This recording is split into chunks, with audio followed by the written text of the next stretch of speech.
আমারে খরাই ভাই বিয়া কইলাই গনে গনে শেষ বয়স করলাই বিয়া নিরলে নির্জনে। এরকম পাহাড়ি বাঙ্গন পাবেন। উচ্চতর কর্মকর্তার দৃষ্টি আকর্ষণ করে আমি একটি কথা বলতে চাচ্ছি, পান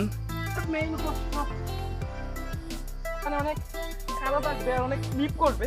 এদিকে একটু আগে হাতি গেছে, আমরা অনেক রিস্ক নিয়ে পাহাড়ে উঠতেছি। হাতির পায়ের চাপ, শুকনো খাবার আনার চেষ্টা করবেন। খুব ভালো লাগতেছে ভাই, খুব ভালো। আসসালামু আলাইকুম guys, this is me Habibur Rahman Hussain and welcome to my another blog. মায়ের দোয়া বাবার আশীর্বাদ করতে আমি ভালোবাসি, তাই আজকে আপনাদেরকে দেখাতে চলেছি বাংলাদেশের উত্তর পূর্বাঞ্চলের সর্ববৃহৎ পর্বত শৃঙ্গ এবং সিলেট বিভাগের সবচেয়ে উঁচু পাহাড় মৌলভীবাজার জেলার কুলাউড়া উপজেলায় অবস্থিত 1100 ফুট উঁচু কালাপাহাড়, যা সরকারি ব্যবস্থাপনা পেলে পর্যটকদের এক অপার সম্ভাবনাময় একটি স্থান হতে পারে। সঙ্গেই থাকুন গাইজ, আর পুরো ব্লগটি এনজয় করুন। আমার জীবনের শ্রেষ্ঠ একটি ব্লগ আজকে হতে যাচ্ছে।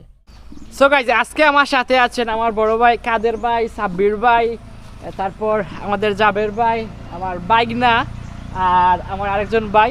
তো সবাই সঙ্গেই থাকুন আর আমাদের জন্য দোয়া করবেন। সবাই আপনাদের অনুমতি জানান। বর্তমানে আমরা যখন যাচ্ছি, যাওয়ার পথে প্রথম আমরা বর্তমানে অবস্থান করছি আসকরাবাদ চা বাগানে। তো আপনাদের একটু অনুভূতি জানান। খুবই অসাধারণ আমাদের অনুভূতি। আমরা খুবই সকাল বের হয়েছি ট্রেকিংয়ের জন্য। সো ভিডিও শেষ পর্যন্ত দেখতে থাকুন। আজকের ট্রেকিংটা আশা করি অনেক বেশি এনজয় হবে আপনাদের জন্য, ইভেন আমাদের জন্য। সো পুরাপুরির অনুভূতি সবসময় ভালো। আর আজকে জীবনের প্রথম হিল ট্রেকিংয়ে যাচ্ছি সিলেটের সর্বোচ্চ পর্বত শৃঙ্গ কালাপাহাড়। আজকে আমরা কালাপাহাড় ট্রেকিং করব। আশা করি আপনারাও এনজয় করবেন, আমরাও এনজয় করব। ধন্যবাদ। আর বাইরের অনুভূতি সেম সেম। সো গাইজ, আমরা এখন সবাই সাথে থাকবেন। আশা করি সবাই পুরো ভিডিওটা দেখবেন, দেখলে ইনশাআল্লাহ ভালো লাগবে সবার। সো গাইজ, এখন সকাল 7টা, আমরা বের হয়েছি 6টার দিকে। আর আমরা ঘুম থেকে উঠতে উঠতে একটু লেট হয়ে গেছে, রাত্রে 3টার সময় প্রায় ঘুমাইছি। আর সকালে 5টার দিকে উঠছি, উঠেই আমরা রেডি টেডি হয়ে আস্তে আস্তে বের হয়ে গেছি। তো সঙ্গেই থাকুন গাইজ, আর পুরো ব্লগটি এনজয় করুন।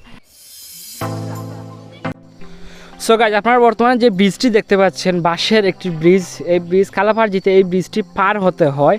আর এই নদী আছে, এই ব্রিজটি আসলে খুব মারাত্মক একটি জায়গা। এই ব্রিজের অবস্থা নাজুক, কখন যে পড়ে যাবে। একসাথে আপনারা বেশি মানুষ উঠবেন না, 2জন থেকে 3জন উঠবেন, আস্তে আস্তে এই ব্রিজ পার হবেন।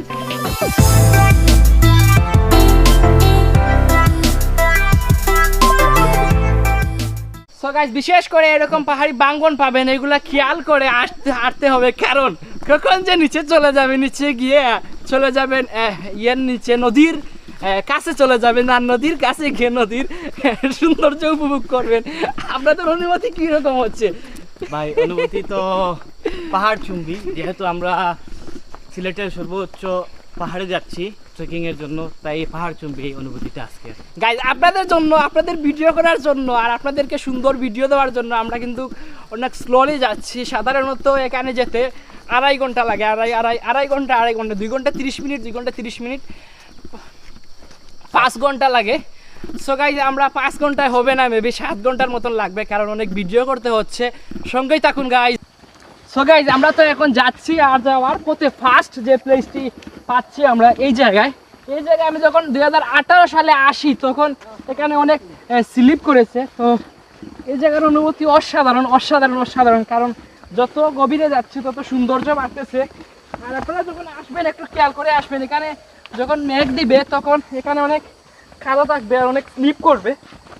আর বিশেষ করে আমরা যেরকম জুতা পরে এসেছি, সেই রকম জুতা পরে আসার চেষ্টা করবেন। সম্পূর্ণ ভিডিওতে থাকবে, সঙ্গেই থাকুন।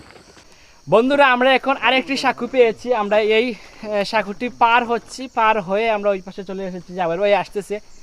এই সাঁকুটি মোটামুটি মজবুত আছে, যার কারণে অনেক মজবুত এবং অনেক শক্ত আছে, যার কারণে আপনারা আস্তে আস্তে আসবেন, কিন্তু বেশি মানুষ উঠবেন না। বেশি মানুষ উঠলে চলে যাবেন নিচে।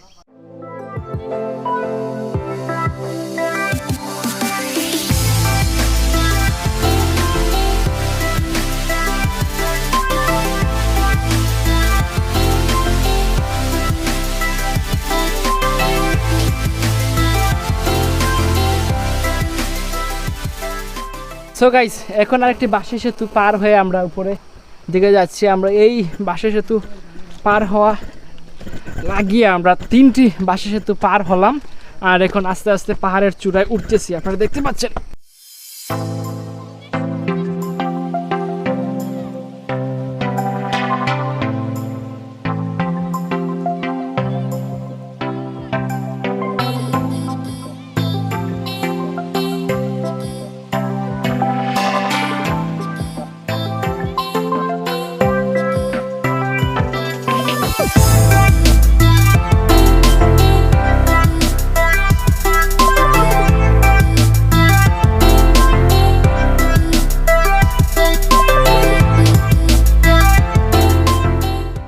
কালাপাহাড়ের আস্তে আস্তে আমরা সামনের দিকে এগিয়ে যাচ্ছি আর আমরা বেশি দূর বাকি নয় আমাদের পুঞ্জিতে যেতে।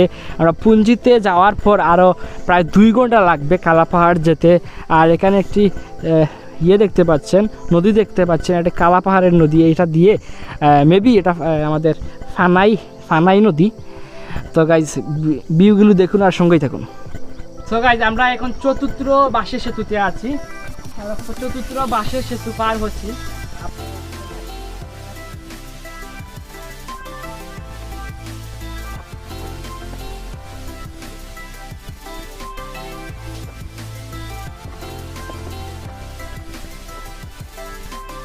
সরকারি কর্মকর্তা বা উচ্চতর কর্মকর্তার দৃষ্টি আকর্ষণ করে আমি একটি কথা বলতে চাচ্ছি, এই জায়গার খাসিয়া পুঞ্জির স্বার্থে এবং আমরা পর্যটকদের স্বার্থে এখানে অলরেডি আমরা 4টি বাঁশের সেতু পেয়েছি। এগুলা ফাঁকা করে নেওয়ার জন্য আমরা অনেক আগেই কুলোরা সমস্যার সম্ভাবনার মাধ্যমে আমরা দরখাস্ত দিয়েছি। আশা করি আপনারা নজরে নজরে নিয়ে খুব তাড়াতাড়ি আমাদের এখানে ফাঁকাকরণ করার একটা সুযোগ দিবেন। আরেকটি বাঁশের সেতু শুধু চিল হচ্ছে আর উপর দিকে যাচ্ছি আমরা, আমাদের শরীর ভিজে যাচ্ছে আর আস্তে আস্তে রোদ বাড়তেছে আর আমরা সৌন্দর্য উপভোগ করতেছি আর আপনাদেরকে সৌন্দর্যগুলো দেখাচ্ছি। পিছনে দেখুন গাইজ।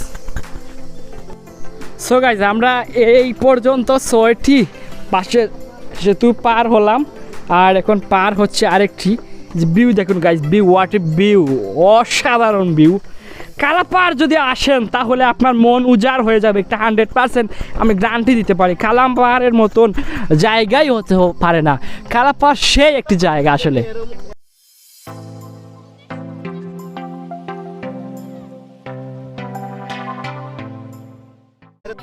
গাইজ বাঁশের সেতু পার হইতে হইতে আমরা অনেক ক্লান্ত হয়ে পড়েছি, কিন্তু বাঁশের সেতু পার হওয়ার অনুভূতিটা অসাধারণ অসাধারণ অসাধারণ। খুব ভালো লাগতেছে ভাই, খুব ভালো লাগে। আর পিছনে আবার রিজনে আছে, এখানে আবার ইল্লাল্লাহ ইল্লাল্লাহ করতেছে আমাদের বাঁশের সেতুগুলো। তো আপনারা খুব যত্নের সহকারে পার হবেন, কারণ হঠাৎ করে চলে যেতে পারেন নদীর কাছে, নদীর টানে, নদীর মায়ায়। আর আমরা যতটি ব্রিজ পার হয়েছি, বাঁশের সেতু পার হয়েছি, সবথেকে বড় বাঁশের সেতু হলো এটি। এই যে বাঁশের সেতু, এটি হলো সবচেয়ে বড়। আর গাইজ প্লেস ভিউ দেখুন গাইজ, ভিউ আসলে ভিউ, এরকম ভিউ আপনি 1000 কোটি টাকা দিয়ে পাবেন না। আপনি থাকতে পারেন 1000 কোটি টাকার দালান গড়ে, কিন্তু এরকম প্রকৃতির সৌন্দর্য আপনি যখন দেখবেন আপনি হাজার বার আপনার মনে টান দিবে এরকম প্রকৃতির সৌন্দর্য দেখার জন্য একবার না একবার সেই আমাদের সিলেটের কালাপাহাড়ে আসতে হবে। কোনটা বালা না লাগলে ভাই না থাকি মন মোরা, Kulaura tfahaya zawmo toibo furfura, Kulaura tfahaya zawmo।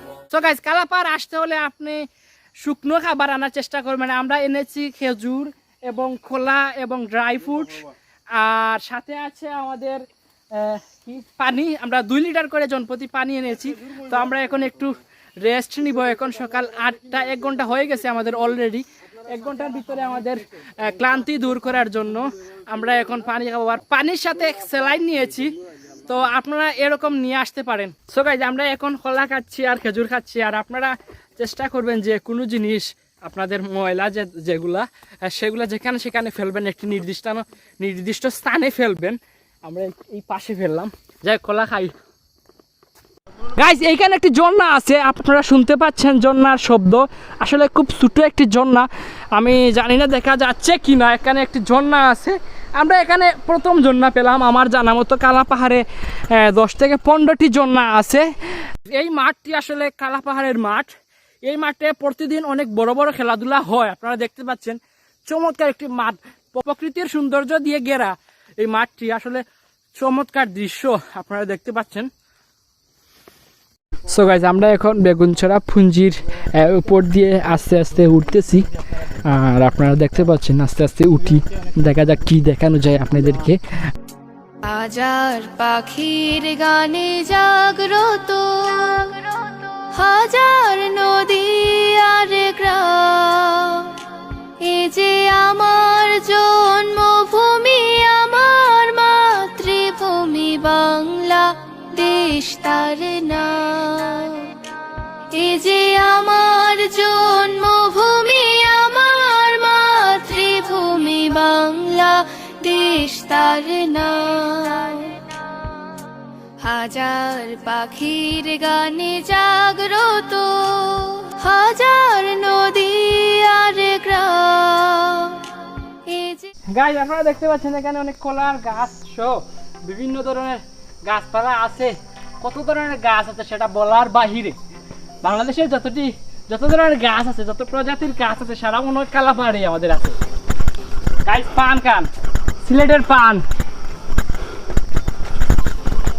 আমি তো খেতে জানি না, আপনারা তো খেতে পারবেন, চলে আসুন।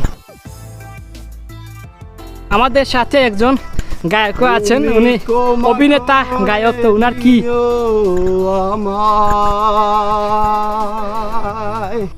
পর্যটনের অপার সম্ভাবনাময় একটি স্থান হলো Kalapahar.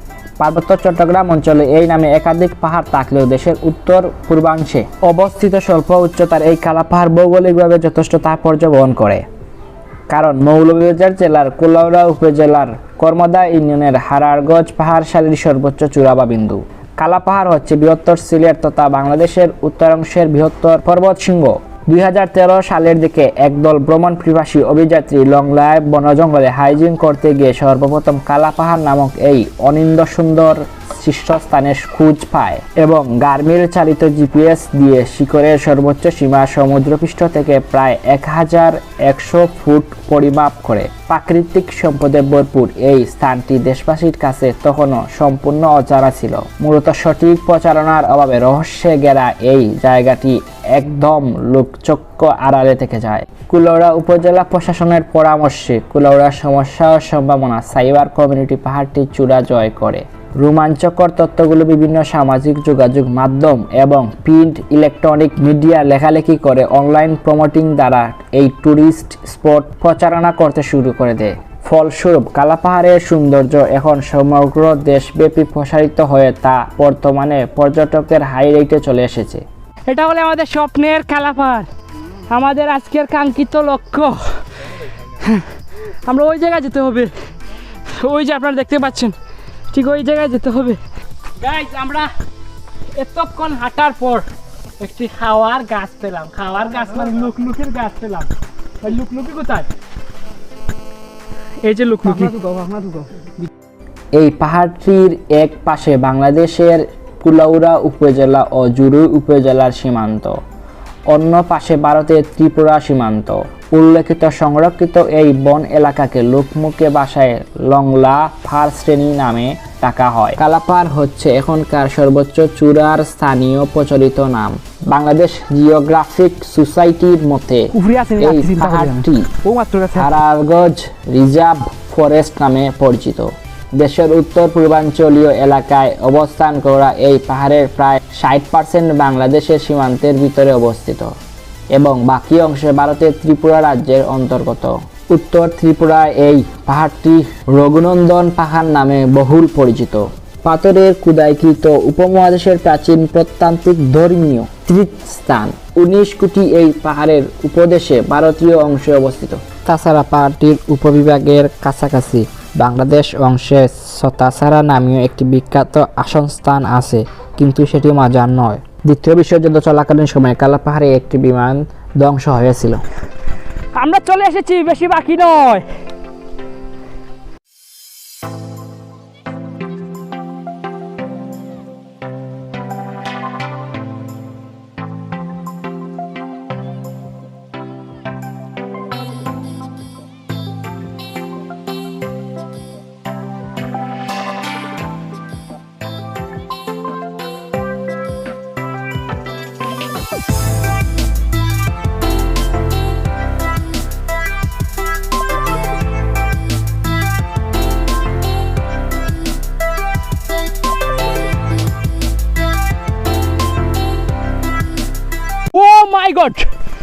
Guys look at this place. ভারতের গড়গুলো খুব স্পষ্ট দেখা যাচ্ছে।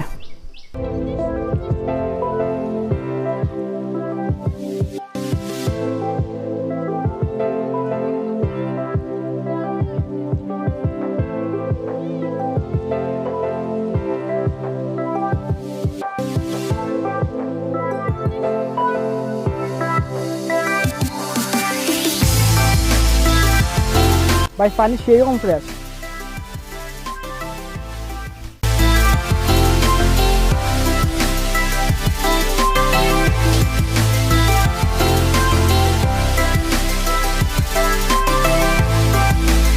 সো গাইস শেষ পর্যন্ত কালাপাহাড়ের চূড়ায় পৌঁছালাম।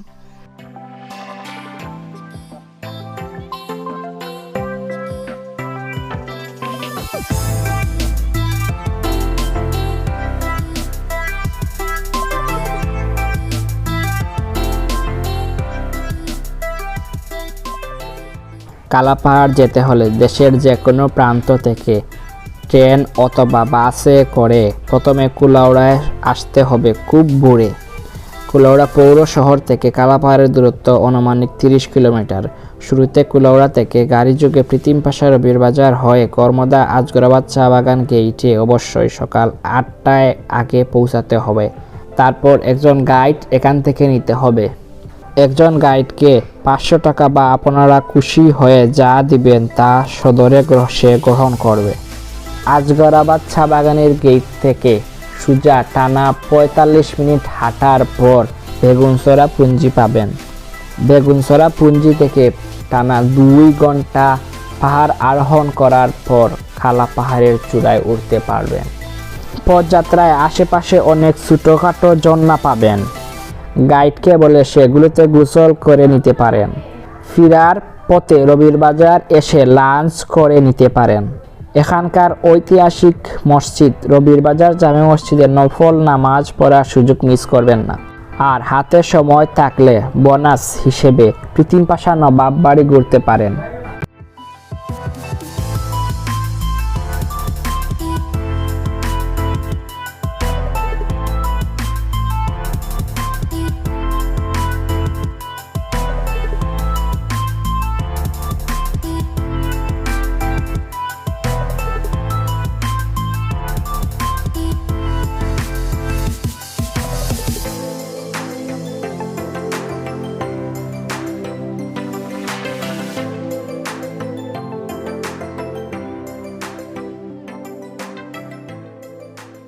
আমার অনেক স্বপ্ন ছিল যে কালাপাহাড়ে আবার একবার আসবো, এসে আপনাদেরকে একটু সুন্দর ব্লগ দেওয়ার চেষ্টা করব। যাই হোক আজকে সফল হলাম এসে। গাইজ আমরা এখানে আরও অনেকক্ষণ থাকার ইচ্ছা ছিল, ইচ্ছা থাকা সত্ত্বেও আমরা থাকতে পারতেছি না। কারণ হলো আমি কয়েকদিন আগে জানতে পেরেছি যে এখানে হাতি ঘোরাফেরা করতেছে। আজকে বাস্তবে এসে তা আমরা লক্ষ্য করেছি, আপনারা তখন দেখলেন হাতির অনেক চিহ্ন রেখে গেছে, যে হাতি একটু আগে ওই পাশে ছিল। আমাদের সামনে একটি বড় একটি আছে, জঙ্গল আছে, সেই জঙ্গলে বর্তমানে হাতিটা আছে।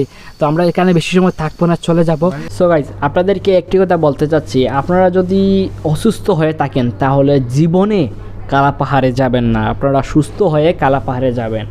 আর দেখুন আমার অবস্থা কি, আপনাদেরকে ব্লগ দেওয়ার জন্য আমি গিয়েছিলাম অসুস্থ শরীর নিয়ে, কিন্তু রাত্রে আমার কি অবস্থা হয়েছে এক আল্লাহ জানেন আর আমি নিজে জানি। পরের দিন ডাক্তারের কাছে যেতে হয়েছে, অনেক কিছু। এত কষ্টের বিনিময়ে আজকের ব্লগটি করেছি আপনাদের জন্য। আপনাদের কাছে আমার একটি অনুরোধ, আপনারা যদি আমার চ্যানেলে নতুন হয়ে থাকেন তাহলে আমার চ্যানেলটি সাবস্ক্রাইব করে সঙ্গেই থাকবেন। আসসালামু আলাইকুম।